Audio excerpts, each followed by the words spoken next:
Africa is a new terrain of geostrategic political confrontation between the United States, China and Russia.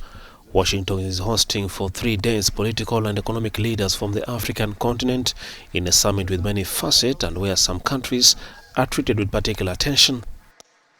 The summit began on Tuesday and will end on Thursday.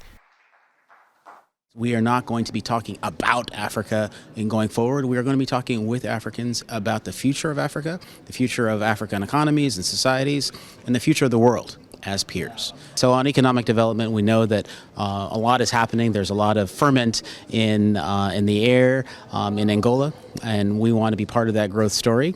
We want to attract private capital, including U.S. capital, not just into the oil and gas sector, which is the traditional area in which there's been investment, but in telecommunications, in manufacturing, in pharmaceuticals, agriculture, you name it.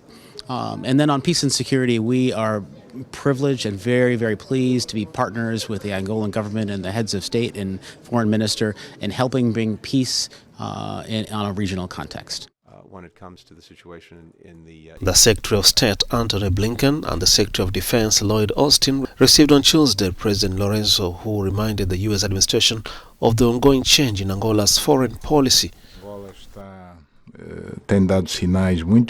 Angola has given very clear signals that it is very interested in strengthening this cooperation with the United States of America.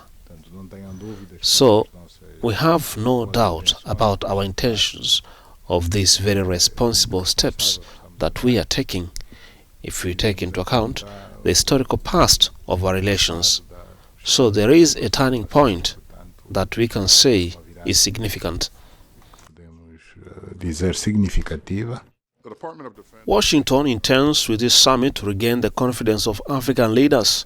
President Biden's administration has mentioned a potential financial envelope of $55 billion to invest in the continent over the next 3 years.